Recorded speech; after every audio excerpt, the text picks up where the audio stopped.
लोग कहते हैं कि किसी को देख के जज मत करो, लेकिन हम तो करेंगे क्योंकि हमारा काम ही है जज करना। बड़ा हरामी हो बेटा। और अगर नहीं करेंगे तो फिर क्या करूं इसका? तो आज हम कंपेयर करेंगे OnePlus Nord CE3, Tecno Camon 20 Premier और iQOO Neo 7 Pro को, क्योंकि तीनों ही फोन आजकल बहुत ही ज्यादा चर्चा में हैं। तो अंत तक हम बताएंगे कि तीनों में किस में ज्यादा है दम। इसी बात पे डिजाइन से स्टार्ट करते हुए आगे बढ़ाते हैं कदम। क्या गुंडा बनेगा रे तू? कहने को तीनों ही स्मार्टफोन काफी ज्यादा प्रीमियम से दिखते हैं और तीनों की ही डिजाइन जो है वो आपस में मैच नहीं करते हैं। और ये तीनों ही 30,000 की प्राइस में आने वाले सबसे अच्छे गुड लुकिंग फोन्स हैं। लेकिन एक मिनट, हमसे ये इतनी बड़ी गलती कैसे होगी? Nord 3 ग्लोसी बैक के साथ आता है, लेकिन अगर आपके पास ग्रीन वाला है तो, लेकिन अगर आपके पास यही ब्लैक वाला है तो आपको ये मैट फिनिश देखने को मिलती है और इसमें किसी भी प्रकार का कोई फिंगरप्रिंट का निशान नहीं आता। और इनमें से दो फोन ऐसे हैं जिनमें आपको फ्लैट फ्रेम्स देखने को मिलते हैं। इसकी थोड़ी सी राउंडेड एजेस में भी आती हैं, लेकिन इसकी पूरी की पूरी फ्लैट आईफोन वाली फ्रेम्स हैं। और वहीं टेक्नो और iQOO ये दोनों लेदरेड फ्रेम के साथ आते हैं और ये काफी ज्यादा प्रीमियम लगता है। भाई इसके डिजाइन को तो अवार्ड वगैरह भी मिल चुके हैं, तो डिजाइन में डेफिनेटली टेक्नो ने काम किया है। OnePlus में कैमरा के इर्द गिर्द कोई फ्रेमिंग ही नहीं है, इसमें स्क्वायरिश फ्रेम देखने को मिलती है और इसमें है ड्यूअल रेयर कैमरा। वहीं OnePlus में ट्रिपल रेयर कैमरास हैं, जो कुछ ज्यादा ही लेदर फील होता है, जिसकी वजह से थोड़ा ज्यादा कंफर्टेबल और प्रीमियमनेस बढ़ जाती है इसकी।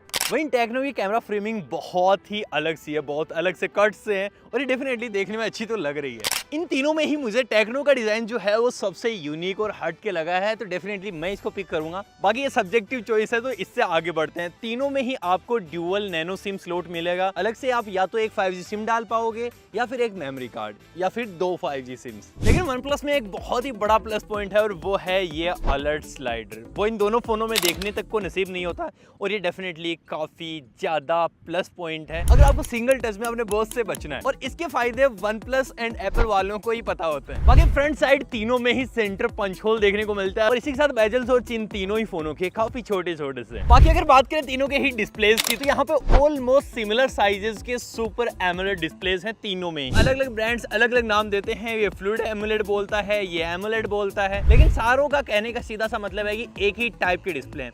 हमने तीनों को साइड बाय साइड रखा है, इनमें देखो कौन से वाले में कलर आपको ज्यादा बेटर लग रहे हैं। तीनों ही डिस्प्लेस 120 हर्ट्ज पे काम करते हैं। बाकी तीनों ही फोन आउटडोर में हैं, तीनों में ही आपको अलग अलग टाइप की ब्राइटनेस मिलती है। टेक्नो अपने साथ 950 लेके आता है, iQOO अपने साथ 1300 लेके आता है और वहीं OnePlus 1450 मैक्स नीट्स ब्राइटनेस को लेके आता है। लेकिन तीनों ही फोनों की डिस्प्ले काफी अच्छे से विजिबल है। मतलब कहने को टेक्नो की ब्राइटनेस कम फील होनी चाहिए, लेकिन यहाँ पे इतना कुछ खास डिफरेंस लगता नहीं है। लेकिन हाँ, सबसे ज्यादा ब्राइट फील जो है वो OnePlus की होती है। बाकी OnePlus और iQOO दोनों ही फोन में आपको HDR10+ का सपोर्ट मिल जाता है, जिससे आप OTT प्लेटफॉर्म पे काफी मजे उठा सकते हो।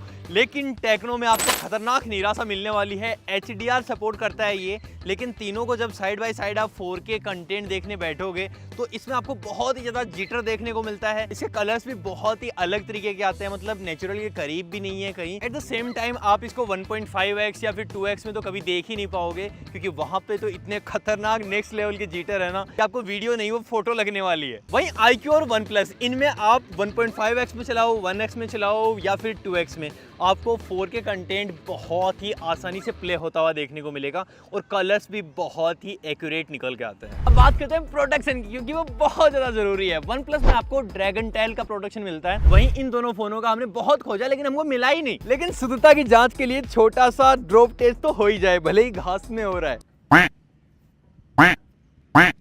Obviously, किसी को कुछ नहीं हुआ। अब अगर आप 30,000 रुपए दे रहे हो तो डेफिनेटली यहाँ पे हर इंसान चाहता है कि मेरे को परफॉर्मेंस मिले एकदम खतरनाक, रॉकेट माफिक। तो उसके लिए OnePlus आपको देता है MediaTek Dimensity 9000, टेक्नो देता है MediaTek Dimensity 8050 और वहीं ये सबसे ज्यादा पावरफुल Qualcomm Snapdragon 8 Generation 1। 30-32 हजार रुपए की प्राइस रेंज में Snapdragon 8 Generation 1 देना ये नेक्स्ट टू असंभव चीज है, लेकिन ये iQOO कर सकता है। और तीनों की और खतरनाक तरीके से परीक्षा लेने के लिए हमने इनमें गेमिंग करी है। BGMI अगर आप खेलने बैठोगे तो आपको टेक्नो में HDR में ही हाई सेटिंग्स देखने को मिलेंगी, यही इसकी मैक्सिमम सेटिंग्स है। वहीं iQOO और OnePlus में अल्ट्रा एचडी में हाई ग्राफिक सेटिंग्स में आप खेल सकते हो। तो डेफिनेटली यहाँ पे इन दोनों फोनों के साथ आप 90 FPS तक जा सकते हो, जो डेफिनेटली काफी अच्छी चीज है। लेकिन इन दोनों में से भी iQOO की परफॉर्मेंस और ज्यादा तगड़ी है, क्योंकि इसके अंदर एक इंडिपेंडेंट चिप मिलती है जो बिल्कुल फ्रेम ड्रॉप होने ही नहीं देती, और ये काफी मस्त चीज है। लेकिन OnePlus में थोड़ी फ्रेम ड्रॉप्स हैं, जिसकी वजह से इतना अच्छा एक्सपीरियंस प्रोवाइड नहीं करा पाता है। वहीं टेक्नो भाई, इसमें तो थोड़ी सी गेमिंग कर लोगे तो ये ऐसा आग बबूला होता है ना कि अगला गेमिंग सेशन आप सोचोगे 15 मिनट रुक के कर लेता हूँ। इवन हमने इसमें CPU थ्रोटल टेस्ट करा और जिसका ग्राफ काफी ज्यादा डाउन हो गया। डेफिनेटली ये उस वक्त इतना ज्यादा हीट था ना कि इससे समझ जाओ कि छोटे छोटे टास्क में काफी अच्छा खासा हीट होता है, जिसकी वजह से ऐसा लगता है कि कंपनी ने अच्छे से मैनेज करके नहीं भेजा है, इसको बहुत सख्त अपडेट्स की जरूरत है। और वहीं iQOO और OnePlus में काफी हरित क्रांति फैली हुई है, काफी अच्छा ग्राफ है, जिसकी वजह से परफॉर्मेंस एकदम मस्त देखने को मिलती है। तो iQOO वालों थोड़ा समझ जाओ, ऐसे नहीं है कि अच्छा डिजाइन दे दोगे तो जनता पागल है और एकदम टूट पड़ेगी। यहाँ पे लोग समझदारी से बहुत सारी चीजें देख के लेते हैं। जनता को आप मूर्ख समझना बंद कर दीजिए। और वहीं परफॉर्मेंस को और ज्यादा अच्छे से समझने के लिए अंततः बेंचमार्क स्कोर भाई वो बहुत ज्यादा जरूरी है। यहाँ पे iQOO का स्कोर 1 मिलियन प्लस आता है, और वहीं OnePlus भाई सबसे नीचे है, 6,47,000 में निपट गया है ये। और तीसरा ये 7,82,000, तो ये बीच में रहता है। लेकिन अंततः बेंचमार्क स्कोर में तो भाई OnePlus बहुत बुरा हालत है भाई। ठीक है हो गया बस। लेकिन भाई ज्यादा नंबर पे जाने का नहीं, सबसे ज्यादा अगर आपको परफॉर्मेंस में बहुत ही नेक्स्ट लेवल का फोन चाहिए तो उसके लिए iQOO प्रायोरिटी पे रहेगा, दूसरा OnePlus, और तीसरा ये जिसका हीट मैनेजमेंट बहुत ही ज्यादा खराब है, और हम इंडिया में रहते हैं भाई, गर्मी सहन करना आना चाहिए। और अब करवाते हैं इनका कैमरा युद्ध। ये बहुत ही ज्यादा जरूरी है। बहुत सारी चीजें हैं जो आप स्पेसिफिकेशन पढ़ के वेबसाइट से पता लगा सकते हो कि हाँ कौन सा अच्छा है कौन सा नहीं है, लेकिन कैमरास मोस्टली जो पेपर पे होते हैं वो बहुत अलग परफॉर्म करते हैं as compare to normal life के। तो हमने साइड बाय साइड तीनों से इंडोर, आउटडोर, नाइट फोटोग्राफी बहुत सारी चीजें करी हैं। तो आप 1 by 1 फोटोज देखते जाइए, मैं इनके टेक्निकल स्पेसिफिकेशन बताता हूँ। बेसिकली OnePlus आता है 50 मेगापिक्सल के प्राइमरी सेंसर, 8 मेगापिक्सल के अल्ट्रा वाइड और 2 मेगापिक्सल के मैक्रो सेंसर, और यही सेम स्पेसिफिकेशन मिलते हैं आपको iQOO के अंदर भी। वहीं टेक्नो ने अपने अंदर अपार शक्तियां झंझोड़ रखी हैं। 50 मेगापिक्सल का प्राइमरी सेंसर है with sensor shift stabilisation, 108 megapixel का अल्ट्रा वाइड है।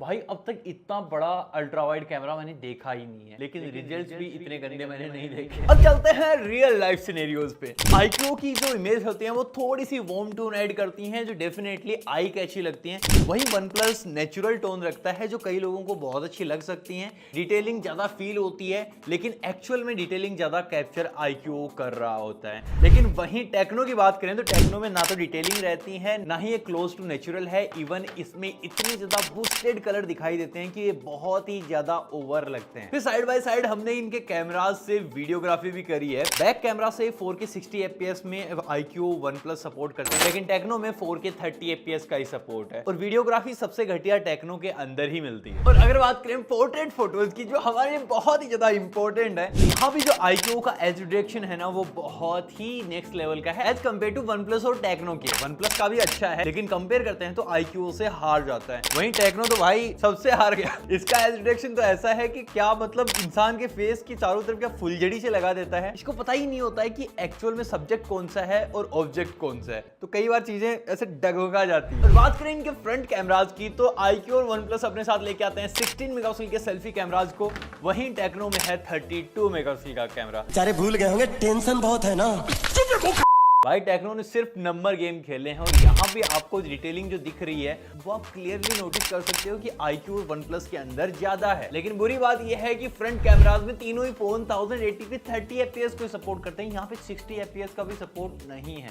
भाई ये तो कतई गंदी बात है। पर बात करें अगर इनके सॉफ्टवेयर एक्सपीरियंस की, तो तीनों ही फोन Android 13 पे चलते हैं। अपने अपने UI भी इनके अंदर आपको देखने को मिल जाते हैं। OnePlus में आपको OxygenOS 13 मिलता है, और टेक्नो में मिलता है HiOS 13.1 based on Android 13। iQOO में आपको 2 साल के मेजर Android अपडेट्स मिलने वाले हैं और 3 साल के मेजर सिक्योरिटी अपडेट्स। वहीं OnePlus के अंदर 3 साल के मेजर Android अपडेट्स और 4 साल के सिक्योरिटी अपडेट्स। और वहीं टेक्नो वालों ने भाई ऐसा स्पेसिफाई नहीं किया है, जितना मिल जाए उतना अच्छा है। ऑक्सीजन ओएस और Funtouch OS kind of same type का एक्सपीरियंस देते हैं क्योंकि इनके बैकएंड में एक जैसी टीम काम करती है। पहले ऑक्सीजन ओएस अलग हुआ करता था, लेकिन अभी ऑलमोस्ट सिमिलर सी वाइब आती है, चाहे रियलमी का फोन ले लो, वीवो का ले लो, iQOO का ले लो या फिर OnePlus का ले लो। लेकिन इसकी वजह से इनमें रिफाइनमेंट में काफी कमाल की आ जाती है, बहुत ही कम ब्लोटवेयर मिलते हैं और कहीं भी आपको ऐसा नहीं लगेगा कि यूआई के अंदर कुछ कमी है, आपको बहुत ही मक्खन एक्सपीरियंस मिलने वाला है। वहीं अगर इसके हाई ओएस की बात करें तो डेफिनेटली प्रीमियम तो नहीं लगता है,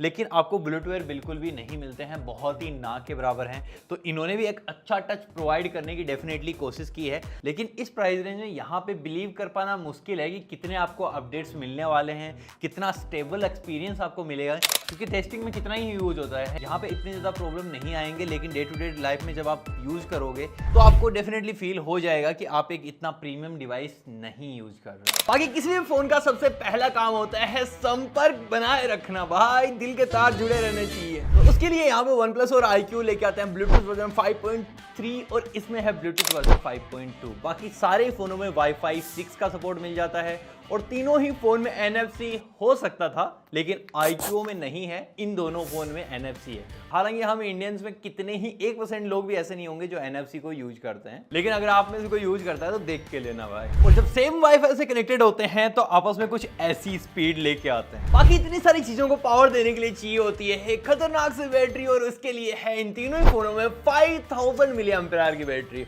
तो ये काफी बड़ा सा नंबर है, लेकिन साथ ही में और बड़ा नंबर है iQOO के पास 120 वोल्ट की फास्ट चार्जिंग। वहीं OnePlus के पास 80 वोल्ट की फास्ट चार्जिंग है और इस मामले में सबसे नीचे आता है टेक्नो, यहाँ पे सिर्फ इन्होंने 45 वोल्ट की चार्जिंग दी है भाई। बाकी तीनों ही फोन आराम से एक दिन निकाल देते हैं। सबसे कम बैटरी बैकअप जो है वो टेक्नो का हमें देखने को मिला है, वहीं OnePlus और iQOO का जो बैटरी ऑप्टिमाइजेशन है वो ज्यादा बढ़िया है एज कम्पेयर टू टेक्नो। बाकी तीनों ही फोन 30,000 की प्राइस सेगमेंट में आते हैं, जहां पे OnePlus जो है वो सबसे महंगा है 34,000 रुपीज, लेकिन आफ्टर डिस्काउंट ये 33,000 में मिलता है। वहीं iQOO 33,000 रुपीज का है और ये 31,750 रुपए में आपको मिल सकता है 31,750 में, और ये आता है 30,000 की प्राइस रेंज में। वहीं आफ्टर डिस्काउंट ये मिलेगा 29,250 रुपीज में। बाकी अब आ जाते हैं कंक्लूजन पार्ट पे, भाई कौन सा लेना चाहिए, जिसके लिए वीडियो स्टार्ट किया था। तो बात सीधी सी ये है कि अगर आपको एक कंप्लीट पैकेज चाहिए जहां पे ज्यादा प्रैक्टिकल लाइफ में आपको अच्छी चीजें होनी चाहिए कि हाँ यार ये चीजें होंगी तो डेफिनेटली मैं काम कर सकता हूँ, जिसमें गेमिंग भी है, अच्छा कैमरा भी है, अच्छी बैटरी भी है, चार्जिंग भी है, सब कुछ निकल के आता है, तो उसके लिए iQOO और OnePlus ज्यादा प्रैक्टिकल डिवाइस हैं। यहाँ पे वही चीजें हैं जो आपको डे टू डे लाइफ में एकदम खुश करके रखेंगी, और उसमें से भी ज्यादा स्पेसिफाई करना हो तो iQOO मुझे ज्यादा better value for money deal लगती है। वो इसलिए क्योंकि अगर आपको गेमिंग करनी है या फिर ज्यादा अच्छी थोड़ी कलर टोन चाहिए चेहरे की, तो उसके लिए आप iQOO को प्रीफर कर सकते हो। बाकी तीनों फोनों के डिजाइन काफी अच्छे हैं। यहाँ पे टेक्नो के अंदर आपको कुछ चीजें देखने को मिलती हैं जहां पे मुझे लगता है कि इंडियन मार्केट को इन्होंने काफी अच्छे से स्टडी किया है, जिनके बाद इनको मिला कि ज्यादा रैम दे दो, ज्यादा स्टोरेज दे दो, अच्छा डिजाइन दे दो, और ये आईफोन वाली जो फ्रेम्स हैं वो थोड़ी ट्रेंडिंग में है तो ये दे दी जाएंगी तो अपना काम हो जाएगा। बाकी कैमरा के नंबर से खेल जाओ, काफी अच्छी स्ट्रेटेजी इन्होंने रची है, लेकिन ये कहीं भी प्रैक्टिकल लाइफ में बहुत ज्यादा काम नहीं आने वाली है। स्टोरेज आपके काम आ जाएगी, लेकिन ये कैमरा सिर्फ नंबर के हैं, तो मुझे ये किसी भी नजर से प्रैक्टिकल डिवाइस नहीं लगता है। हाँ, ऑफलाइन मार्केट में मुझे पता है कि ये बिकने वाला है, क्योंकि ये अपने डिजाइन की वजह से ना डेफिनेटली इसको बेच लेंगे, लेकिन यहाँ पे हम शाणे हैं भाई, यहाँ पे वही चीजें चलेंगी जो हमको अच्छी एक वैल्यू फॉर मनी डील देंगी, जो ये फोन डेफिनेटली दोनों दे रहे हैं। बाकी इनमें भी मैंने स्पेसिफाई कर दिया है। दरअसल यार यही है कहानी। बाकी आपका फेवरेट कौन सा है नीचे लिख के बताओ, और आप कौन से फोनों का कंपैरिजन चाहते हो नीचे वो भी लिख डालो। बाकी ये वीडियो यहीं पे खत्म हो जाता है। आई होप आपको अच्छा लगा हो, लाइक से सब्सक्राइब कर देना। मैं मिलूंगा आपसे अगले वाले वीडियो में, तब तक के लिए।